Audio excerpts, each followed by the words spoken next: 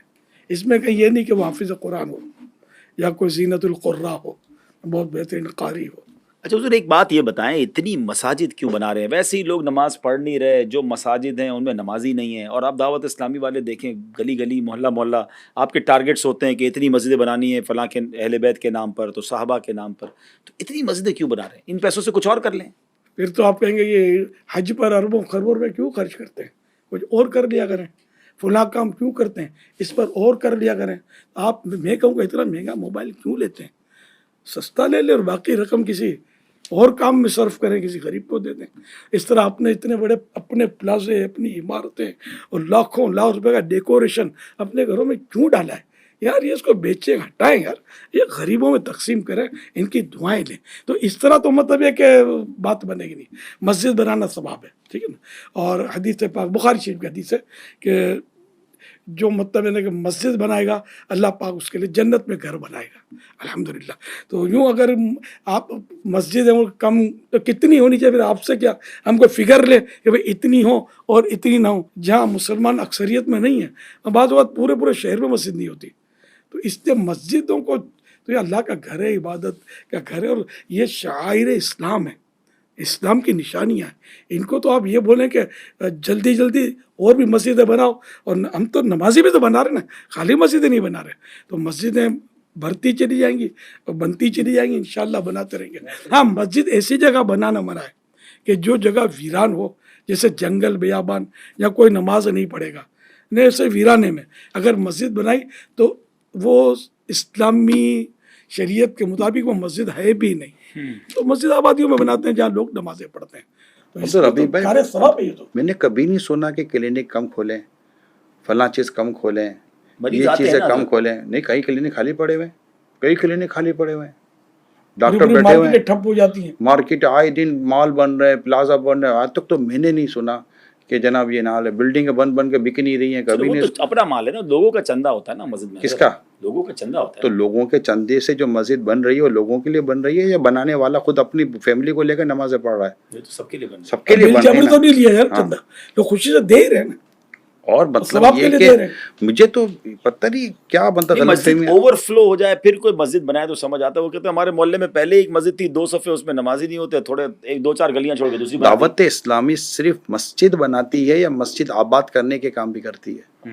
یہ بات بتائیں نا. آپ بتائیں نا.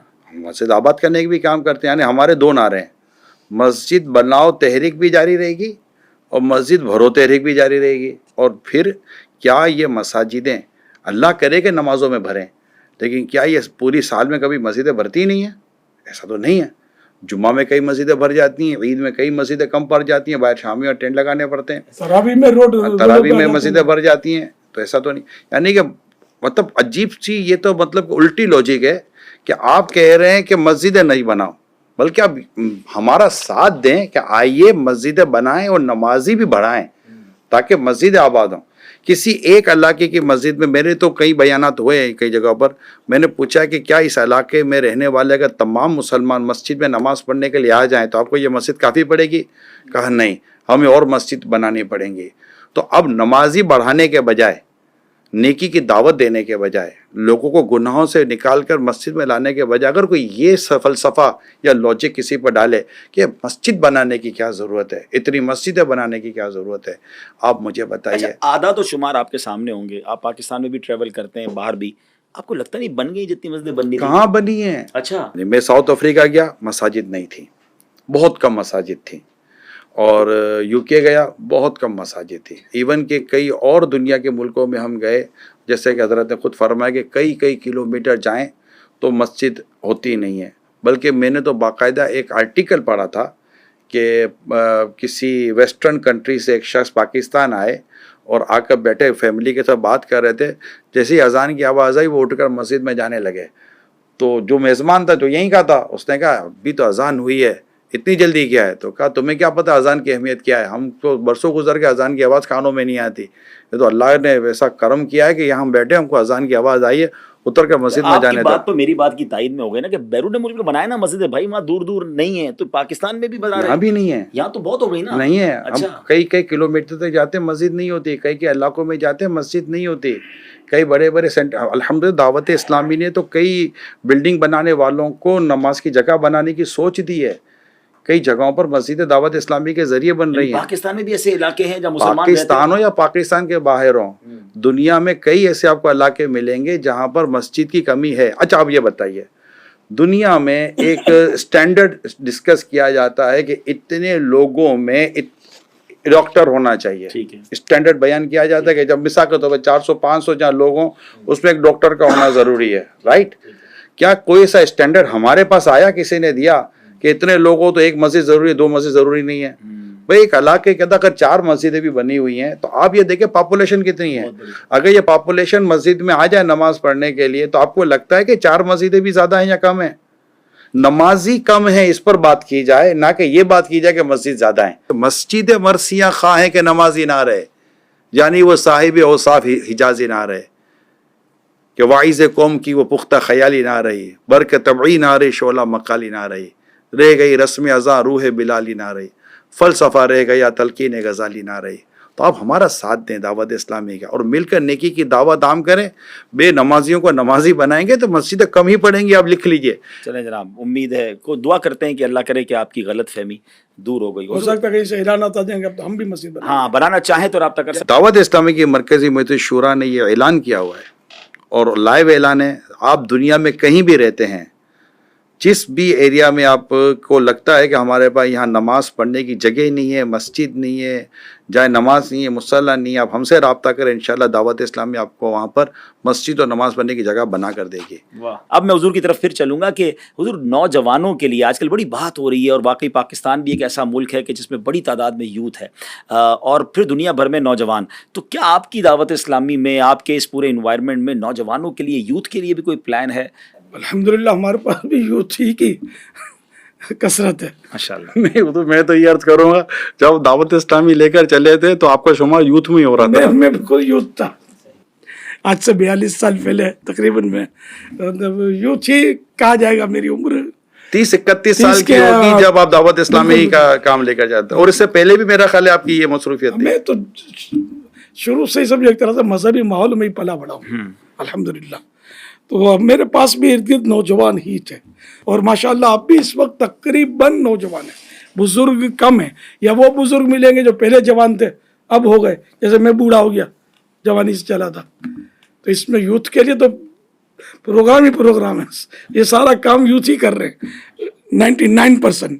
دیکھیں عبدالحبیب بھائی, آپ نے جو ابھی بات کی نا, تو میرا خیال ہے شاید اگر حاضرین اور آپ اگر وہ پروگرام دیکھ لیں, 2 سپٹمبر یوم دعوت اسلامی پر ایک پروگرام ریکارڈ ہوا تھا.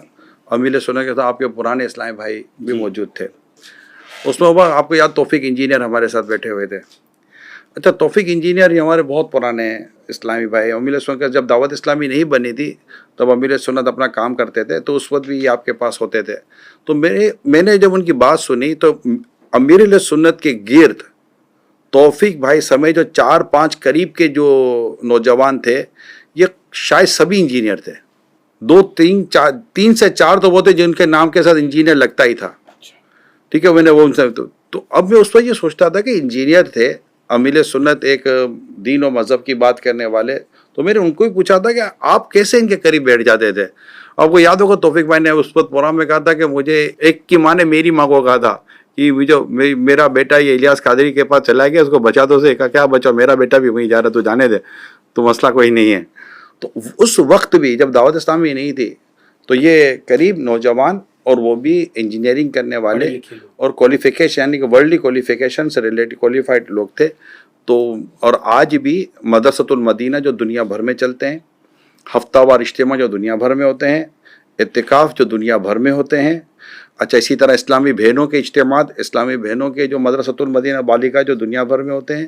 اس طرح اور دعوت اسلامی کی جو مدنی قافلوں کی جو 5-7 لاکھ اسلامی بھائی جو مدنی قافلوں میں سالانہ سفر کر رہے ہوتے ہیں, اسلامی بھائیوں کی بات کر رہا ہوں, سفر کر رہے ہوتے ہیں. ان سب کی اگر آپ تعداد لیں تو اس میں اگر آپ دیکھیں گے تو آپ کو more than 92% آپ کو اس میں نوجوان ملیں گے. تو یہ نہیں کہہ سکتے کہ دعوت اسلام کے تو نوجوان نہیں ہے. اسکولز کالجز میں بھی کام کرتی دعوت اسلامی؟ بالکل کرتی ہے. شعبہ تعلیم کا بہت بڑا ہمارے کالج یونیورسٹیز کے اندر اجتماعات ہو رہے ہیں. اسکولوں میں جا کر جو ٹین ایجر ہیں ان میں دعوت اسلامی کام کر سارے رہی ہے. یوتھ میں ہی ہو گئے. سب یوتھ ہی یوتھ ہے. دعوت اسلامی کے لیے تو مشہور یہی ہے کہ نوجوانوں کی تحریک ہے. یعنی آپ سوشل میڈیا کو بھی دیکھیں نا, سوشل میڈیا پر جو ٹوٹل جو دعوت اسلامی کی جو سوشل میڈیا پلیٹ فارم ہیں, جو اس پر آپ مور دین 5 کروڑ سے زیادہ کو آپ سبسکرائب دیکھتے ہیں, اللہ تو یہ جو سبسکرائب ہوئے ہیں, جو فالوورس ہیں, جو فین فالوونگ ہے, تو یہ نوجوان نہیں ہے تو پھر ہیں کون؟ یہ تو مجھے آپ بتا دیں.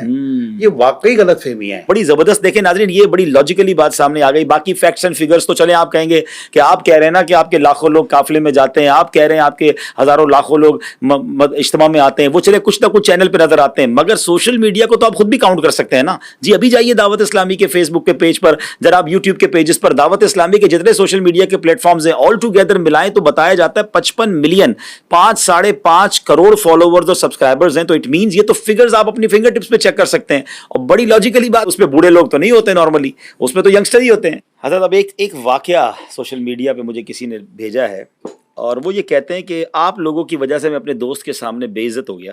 میں اپنے دوست کے ساتھ آپ کے نگران صاحب کی ایک محفل میں گیا, اور وہ نگران صاحب بڑی قناعت اور صبر اور شکر پر انہوں نے بیان کیا, اور جس حال میں بھی رہو اور اللہ کا شکر ادا کرو. بیان ختم ہوا تو ہم نے دیکھا کہ وہ نگران صاحب تو اے سی والی گاڑی میں آئے تھے, اے سی والی گاڑی میں واپس چلے گئے. تو جناب خود صبر و شکر کا اور قناعت کا درس دے کر گئے, خود اے سی والی گاڑی میں گئے. میرے دوست نے میرا مذاق اڑایا, کدھر لے کر آیا, مولوی کو دیکھ, مولوی کے تو اپنے خرچے بہت زیادہ ہیں, تو کون سی صبر و شکر اور قناعت کی بات ہو رہی ہے. اب وہ کہتا ہے میں تو بے عزت ہو گیا اپنے دوست کے سامنے. اگر ایک واقعہ ایسا ہوا بھی ہے تو اس میں آپ ناراض نہ ہو, بالفرض ہوا ہے تو. اور مجھے یہ بھی آپ بتا دیں کہ اے سی گاڑی میں بیٹھنے سے کیا اسلام نے منع کیا ہے؟ صبر کی پھر بات نہ کریں. مدینے جانا ہے نا انشاءاللہ. تو مسجد نبوی میں نماز کیسے پڑھو گے؟ سینٹرل اے سی لگا ہوا ہے نا, صحیح کیسے کرو گے؟ ٹھنڈا ٹھنڈا ماحول ہے, ہر مسجد آپ کو وہاں ایئر کنڈیشن تقریباً ملے گی. تو یار یہ کوئی بات تھوڑی, اے سی کا گناہ تھوڑی ہے. اب جس مسجد میں اے سی لگا ہوا ہے تو اس میں صبر و قناعت کی بات کی جائے کہ نہیں کی جائے, کہ سب کو دھوپ میں نکال کر پھر صبر و قناعت کی بات کی جائے؟ تو یار تو اسی کو تو کہتے ہیں اعتراض برا اعتراض. تو قناعت کی تعریف کیا بنے گی؟ قناعت ہے کہ اللہ پاک نے جتنا دیا بس اس پر راضی رہے. اللہ پاک نے جتنا دیا اس پر راضی رہے. اب اللہ پاک نے اگر اسے اے سی اور سہولت والی زندگی اگر اللہ پاک نے عطا فرمائی ہے تو اس پر شکر ادا کرے, اس پر راضی رہے نا. جی جی جی. تو یہ میرے کہیں ہے کہ قناعت والا بغیر اے سی کے سوئے گا, بغیر اے سی کے ہوائی جہاز میں مدینے جائے گا؟ دیکھیں وہ آپ دیکھیں عام مثال مکے مدینے کی دے رہے, وہاں تو ضرورت ہے. دنیا میں کہیں بھی جاؤ ہوائی جہاز, ہوائی جہاز تو کار, ہر کار ایئر کنڈیشن نہیں وہ ہوتی, مبلغ تو ہر ہوائی جہاز ایئر کنڈیشن ہوتا ہے. اے سی والی گاڑی میں آیا اور اے سی والی گاڑی میں گیا, اور وہ نہیں تو اس کا مطلب یہ ہے کہ عرب دنیا میں اور دنیا بھر کے اتنے ممالک میں جہاں کہ ایک چھوٹی سی کیبن جو ہے اس میں بھی اے سی لگا ہوا ہے. عرب دنیا کی مثال, میں پاکستان کا واقعہ بیان کر رہا مسلمانوں ہوں. کی بات تو کریں گے. اس میں یہ سوچنا ہے کہ یار ماشاءاللہ دیکھو اللہ نے اتنا نوازا ہے, اے سی والی گاڑی ہے, اتنا اللہ نے اس کو مال دیا ہے, اتنی اللہ نے اس کو آسائش والی زندگی دی ہے, مگر یار قربان جاؤں دین کا کام کر رہے ہیں, واعظ و نصیحت کر رہے ہیں. تو مولوی صبر و قناعت کو پھر بھی بھولا نہیں ہے, صبر و قناعت اور یہ بے صبری بھی نہیں ہے. ایئر کنڈیشن مریض ایئر کنڈیشن کمروں میں تو ہوتے ہیں یار, کہتے بیچارے بے قرار. مولوی صاحب کے پیسے کیسے آ گئے؟ گاڑی چندے کے پیسوں سے گاڑیاں لیتے ہیں, کیا کرتے تو ہیں؟ مولوی صاحب کے اپنے کام نہیں کرتے, وہ مولوی صاحب کے پیسوں سے کیا گاڑی نہیں آ سکتی؟ اچھا. اور اگر آ گئی تو کیا حرج ہے؟ اگر کسی نے اگر تحفے میں بھی دی ہے تو کیا آپ کو دنیا مطلب کہ پلاٹ کے پلاٹ تحفے میں دیتی ہے؟ ایک مذہبی آدمی عبدالحبیب بھائی, ایک مذہبی آدمی عاشق رسول اگر خوشحال ہے تو تکلیف کی چیز کی ہے. مسئلہ یہ ہے کہ جو یہ چیز ہو رہی ہے یہ کیا چیز غلط ہے؟ اور کیا اس نے یہ کہا ہے کہ میں اے سی میں نہیں سوتا ہوں, میں اے سی والی گاڑی میں نہیں بیٹھتا ہوں, دیکھیں میں صبر کر رہا ہوں؟ اس نے کوئی ایسا دعویٰ کیا ہے؟ اس نے کوئی ایسا دعویٰ نہیں کیا. اور کوئی گاڑی آتی ہے, ضروری نہیں کہ اسی کی اپنی بھی گاڑی ہو سکتا ہے کوئی ایسا اہل محبت ہو جو اس کو گاڑی میں لے کر چلا گیا ہو. تو میرے کو تو یہ حیرت ہو رہی ہے کہ یہ سوال ہم سے وہ شخص کر رہے ہیں جو دنیا کے ایسے ملکوں میں جاتے ہیں جہاں پر ایک عام آدمی بھی بغیر گاڑی کے نہیں رہتا. پھر ایسے واقعات کتنے, یہ بات ہے, ایسے لوگ کتنے, ٹھیک ہے. اچھا جن کی مطلب کہ سہولت دیکھ کر تکلیف ہوئی ہے, تو جو بیچارے تکلیف میں ان کی تکلیف دور کرنے کی کتنی کوشش کی گئی ہے, اس سے ہمدردی کس نے کی؟ اور یہ بہت سارے ہیں. خود جس مسجد میں کئی لوگ نماز پڑھتے ہیں اس مسجد کے امام صاحب کے پاس گھر پورا نہیں ہے, اس کے بیچارے کے پاس سائیکل تک نہیں ہے کئی امام کے پاس. تو یہ بھی تو ایک پہلو ہے یا نہیں ہے مذہبی طبقے کا. مگر میں یہ کہہ رہا ہوں کہ اگر کوئی عالیشان گاڑی میں سنت کے مطابق عاشق رسول واعظ و نصیحت بیان کرنے والا آ کر ہمیں دین, اسلام و مذہب کی بات پہنچا دیتا ہے اور کوئی حرام و ناجائز چیز نہیں کرتا, تو آپ کو اس کو اپریشیٹ نہیں کرنا چاہیے کہ یار اللہ نے تمہیں اتنا مال و اسباب دیا, اس کے بعد بھی تم دین کی طرف ہو, نہ کہ تم گناہوں کی طرف چلے یعنی گئے. آپ کی بات سے ایسا لگ رہا ہے کہ پازیٹیو سائڈ لینی چاہیے, پازیٹیو تھنکنگ ہونی تو چاہیے. ہم جب پڑھتے تھے نا حضور اسٹیٹکس, ہم کو ایک سر پڑھاتے تھے سیکنڈ ایئر فرسٹ ایئر کے اندر, اور ایک انہوں نے مثال دی تھی. مثال انہوں نے بڑی عجیب دی تھی کہ ایک شخص سڑک پہ جا رہا ہے, اس کے سامنے سے تیز رفتار گاڑی گزرتی ہے, خوبصورت گاڑی. وہ تھوڑا ہلتا ہے, گاڑی کو دیکھ کر کہتا ہے دھوپ میں چل رہا ہوں, میری جگہ دھوپ میں چلے تو پتہ چلے کہ دھوپ میں چلنا کس کو بولتے ہیں. پھر تھوڑی دیر کے بعد وہی گاڑی کسی اور آدمی کے آگے سے گزرتی ہے, وہ بھی گاڑی کو دیکھتا ہے, مسکراتا ہے, کہتا ہے ایک دن میں بھی گاڑی میں بیٹھ کے جاؤں گا. دونوں میں سے پازیٹیو کون ہے؟ اچھا سوچے نا, گلاس آدھا بھرا ہوا ہے یہ دیکھے گا کہ آدھا خالی ہے یہ دیکھے گا. پازیٹیو مینٹیلیٹی, پازیٹیو تھنکنگ کی طرف جائیں. اور جیسے ہم بہت پیاری بات امیر سنت فرماتے ہیں کہ اب یہ تو چلو شکر ہی ایسی ویسی کی بات کر کے بول رہے ہیں, ورنہ یہاں تو اگر وہ کچھ مرغی بھی کھا لیتا تو بولتے دیکھو مولوی مرغی کھا رہا ہے. پہلے کہتے تھے اب مرغی سستی ہے, اچھا مرغی سستی ہے, اب مٹن مہنگا ہے. اب مٹن مہنگا ہے. تو اب کیا مطلب کہ جو داڑھی مولانا حلوہ کھاتا ہے. ہاں, حالانکہ ماشاء اللہ نے کتنی بات پیاری کی کہ اگر مولانا حلوہ کھاتا ہے تو جائز ہی کھاتا ہے نا. مجھے کسی دوست نے بتایا تھا کہ کسی نے کہا کہ مولانا حلوہ کھاتے ہیں, تو ہمارے علاقے میں مشہور دکان ہے ایک حلوے کی, اس حلوے کی دکان والے کے جو مالک ہے اس کے نام کے سب لفظ حلوائی لگتا ہے. تو اس نے بولا کہ چلو وہ فلاں حلوائی کی دکان پہ چلتے ہیں. اب وہاں آپ دیکھ کے مجھے بتائیں, یہاں دیکھتے ہیں کہ کتنے مطلب مولانا حلوہ کھا رہے ہیں اور کتنے غیر مولانا حلوہ کھا رہے ہیں. یہ تو واقعی غیر مولانا ہی زیادہ ہوتے ہیں حلوہ کھانے والے نا. ہم سب کچھ کھاوے, ہمارا کھاوے اندھا ہوئے, وہ محاورہ ہے نا لوگوں کا. لیکن مولانا بیچارہ خالی ہوا کھائے, حلوہ آپ کھاؤ. واقعی یہ بات تو سمجھنے والی ہے. بڑی زبردست مٹھائیوں کی دکانیں ہیں اور بڑی بیکریاں ارے چل میں رہی ہوتی ہیں, تو وہاں لائن میں دیکھیں مجھے اس پر آپ بولنے کا موقع دیں. آپ اتنی دیر سے بول ہی تو رہے ہیں. کہاں بول رہے ہیں حضور, ہم ابھی تو بولے کچھ نہیں ہے, یہ تو اتنا بول رہے ہوتے تبھی تو آپ ہمیں لے کر بیٹھے ہیں. جی فرمائیے. ٹھیک ہے, یہ مجھے بتائیے کہ گھر میں ایک ٹیوٹر رکھا جاتا ہے بچے کو اسکول پڑھانے کے لیے, اس کو جنرلی طور پر کتنی فیس دی جاتی ہے؟ اب تو بہت فیس دیتے ہیں اندازہ دیکھیں, اگر 1-2 گھنٹے کے لیے آتا ہے تو 10,000 سے لے کے 30,000 تک لوگ دے رہے ہیں. اچھا, اسی گھر میں اسی بچے کو قرآن پڑھانے کے لیے ایک مولانا آتا ہے, اس کو کتنی فیس دی جاتی ہے؟ 2-3 ہزار مشکل سے ملتے ہوں گے. یہ فرق ہم اپنی نسل کے اندر کیوں اتار رہے ہیں کہ دین کا یہ مولانا سستا مل جاتا ہے نا, وہ بڑی مشکل سے ملتے ہیں. ٹیچر بڑی مہنگی تعلیم حاصل کی ہے اس نے. ٹیچر کہتا ہے کہ میری تنخواہ بڑھائیے, تو سر پلیز نہیں بڑھا دیجیے ورنہ میں نہیں آؤں گا, تو 5-10 ہزار روپے تو اس کی بڑھا دی جاتی ہے. مولانا کہہ دے کہ ذرا وہ 2-2.5 ہزار میں پورا نہیں ہو رہا, آپ کو پتہ ہے مہنگائی ہو گئی, اگر کچھ بڑھا دیں تو گھر میں جواب کیا آتا ہے, حضرت آپ کو کیا ضرورت ہے. اللہ تو والے مطلب مولانا کا بچہ بیمار ہو تو ہوا کھا کے صحیح ہو جائے گا, بھوک لگے گی تو مٹی کھا کے بھوک ختم ہو جائے گی. تو ایسا تو نہیں ہے نا. ہم نے جو ایز اے مسلم, میں پوری تمام مسلم کمیونٹی کو میں ایڈریس کر رہا ہوں, ایز اے مسلم جو ہم نے یہ تقسیم کی ہوئی ہے, اور ہم خود اپنے بچوں کو بتا رہے ہیں کہ دنیا کی اہمیت یہ ہے, دین کے تعلق سے ہماری سوچ یہ ہے کہ ہمیں اس کو بدلنا نہیں چاہیے. سوچئے گا ذرا. جی ناظرین, آپ نے دیکھا غلط فہمیاں سلسلہ. میں دعا کرتا ہوں اللہ سے کہ آپ کی غلط فہمیاں دور ہوئی ہوں, لیکن یہ سلسلہ ختم نہیں ہوا ہے. آپ کے ذہنوں میں اگر مزید سوالات ہیں, ہمارے پاس بھی کچھ سوالات ہیں, حضرت سے انشاءاللہ پھر کسی نشست میں بیٹھیں گے, انشاءاللہ ان سے سوالات ہوں گے, اور آپ بھی اس پروگرام کے کمنٹ سیکشن میں جا کر اپنے سوالات بھیج سکتے ہیں. اگلے پروگرام میں پھر آپ سے ملاقات ہوگی.